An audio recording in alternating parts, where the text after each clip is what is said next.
بسم اللہ الرحمن الرحیم۔ السلام علیکم ورحمۃ اللہ وبرکاتہ۔ آزادی کا حقیقی چارٹر یہ نو انسانی کے لیے آزادی کا وہ چارٹر ہے جو دین حق کے سوا دنیا میں کسی نے اس کو نہیں دیا۔ اللہ کے بندے صرف اللہ ہی کے بندے ہوں اور کسی کے بندے نہ ہوں، حتیٰ کہ اللہ کے رسول کے بندے بھی نہ ہوں۔ اس نے انسان کو ایک خدا کے سوا ہر دوسرے کی بندگی سے آزاد کر دیا اور انسان پر انسان کی خدائی ہمیشہ کے لیے ختم کر دی۔ اس چینل کو سبسکرائب کریں اور بیل آئیکن دبائیں۔ اس کے ساتھ ایک عظیم ترین نعمت جو اس پیغام نے انسان کو عطا کی، وہ ایک ایسے قانون کی بالاتری ہے جسے توڑنے مروڑنے اور رد و بدل کا تخت مشق بنانے کا اختیار کسی بادشاہ یا ڈکٹیٹر یا جمہوری مجلس قانون ساز یا اسلام قبول کرنے والی کسی قوم کو حاصل نہیں ہے۔ یہ قانون خیر و شر کی مستقل قدریں ہیں انسان کو جو دیتا ہے، جنہیں بدل کر کبھی خیر کو شر و شر کو خیر نہیں بنا سکتا۔ آخرت کا عقیدہ رسول اللہ صلی اللہ علیہ وسلم نے بندگان خدا کو بتائی، وہ یہ ہے کہ تم خدا کے سامنے جواب دہ ہو۔ تم اس دنیا میں شتر بے مہار بنا کر نہیں چھوڑ دیے گئے ہو۔ اپنی مرضی سے جو چاہو کرتے رہو، جسے کھیت میں چاہو چرتے پھرو، اور کوئی تم کو پوچھنے والا نہ ہو، بلکہ تم اپنے ایک ایک فعل اور ایک ایک قول اور اپنی پوری اختیاری زندگی کے بے اعمال کا حساب اپنے خالق معبود کو دینے والے ہو۔ مرنے کے بعد تمہیں اٹھنا پڑے گا اور اپنے رب کے سامنے باز پرس کے لیے پیش ہونا پڑے گا۔ یہ کسی زبردست اخلاقی طاقت ہے جو اگر انسان کے ضمیر میں جاگزی ہو جائے تو اس کا حال یہ ہوگا کہ اس کے ساتھ ہر وقت ایک چوکیدار لگا ہوا ہے جو برائی کے ہر ارادے پر اسے ٹوکتا اور ہر اقدام پر اسے روکتا ہے۔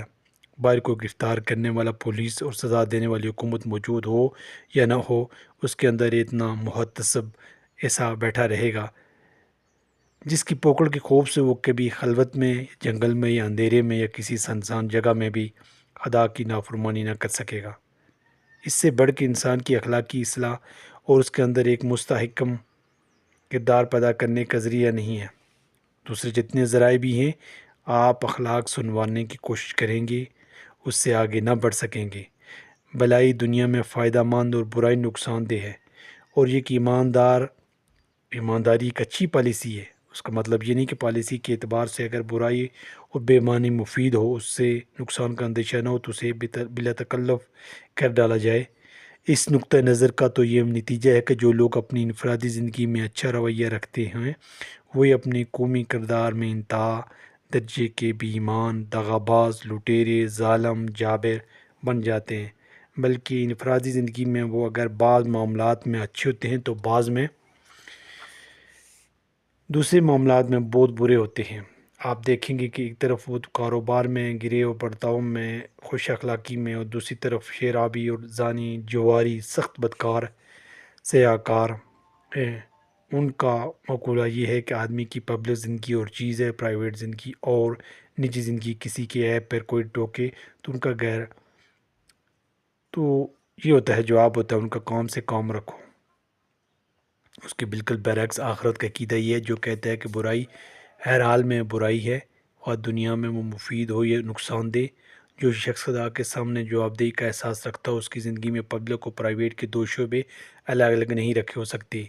وہ ایماندار اختیار کرتا ہے تو اس وجہ سے نہیں کہ وہ اچھی پالیسی، بلکہ اس کے عین وجود میں ایمانداری شامل ہوتی ہے۔ وہ سوچ ہی نہیں سکتا کہ اس کا کام کبھی بے ایمانی بھی ہو سکتی ہے۔ اس کا عقیدہ اسے یہ سکھاتا ہے کہ تم اگر بے ایمانی کرو گے تو جانوروں کی سطح سے بھی نیچے جا پڑو گے، جسے قرآن مجید میں ارشاد ہوا ہے لَقَدْ خَلَقَ الْإِنسَانَ فِي أَحْسَنِ تَقْوِيمٍ ثُمَّ رَدَدْنَاهُ أَسْفَلَ سَافِلِينَ۔ ہم نے انسانوں کو بہترین ساخت پر پیدا کیا ہے، پھر اسے اوندا کر کے سب نیچوں سے نیچے کر دیا۔ اسی طرح رسول اللہ صلی اللہ علیہ وسلم کی رہنمائی سے انسان کو صرف ایک مستقل اخلاقی اقدار رکھنے والا ناقابل تبدیل قانون ہی نہیں ملا، بلکہ انفرادی اور قومی اخلاقی کردار کی ایک ایسی بنیاد مل گئی جو کبھی متزلزل ہونے والی نہیں ہے، جس بات کی محتاج نہیں ہے کہ کوئی حکومت موجود ہو، کوئی پولیس موجود ہو، کوئی عدالت موجود ہو، تو آپ سیدھے راستے پر چلیں، ورنہ مجھے من کر رہے ہیں۔ رہبانیت کے بجائے دنیا داری میں اخلاق کا استعمال۔ رسول اللہ صلی اللہ علیہ وسلم کی دعوت ایک اہم سبق بھی دیتی ہے، اور یہ کہ اخلاقی اخلاق راہبوں کے گوشہ عزلت کے لیے نہیں، درویشوں کے خانقاہوں کے لیے نہیں ہے، بلکہ دنیا کی زندگی کے شعبے میں برتنے کے لیے ہے۔ جس روحانی اور اخلاقی بلندی کو دنیا فقیروں اور درویشوں میں تلاش کرتی ہے، رسول اللہ صلی اللہ علیہ وسلم اس کی حکمت کی مسند پر اور عدالت کی کرسی پر اٹھا لائے۔ آپ نے تجارت کے کاروبار میں خدا ترسی اور دیانتداری سے کام لینا سکھایا۔ آپ نے پولیس و فوج کے سپاہیوں کو تقوی و پرہیزگاری کا سبق دیا۔ آپ نے انسان کی اس غلط فہمی کو دور کیا، خدا کا ولی وہ ہوتا ہے جو تارک دنیا ہو، بس اللہ اللہ کرتا رہے۔ آپ نے بتایا کہ ولایت اس کا نام نہیں بلکہ اصل ولایت یہ ہے، آدمی ایک حاکم، ایک قاضی، ایک سپہ سالار، ایک تھانے دار، ایک تاجر، ایک صنعت حرفت کار، دوسری تمام ممکن حیثیتوں سے ایک پورا دیندار بھی بن کر اسی موقع پر اپنا خدا ترس دیانتدار ہونا ثابت کر دے۔ جہاں اس کے ایمان کو آزمائش سے سابقہ پیش آئے، اسی طرح اپنے اخلاق و روحانیت کو رہبانیت کے گوشوں سے نکال کر معاشیت و معاشرت، سیاست و عدالت و صلح و جنگ کے میدانوں میں لے آئے اور یہاں پاکیزہ اخلاق کی حکمرانی کرے۔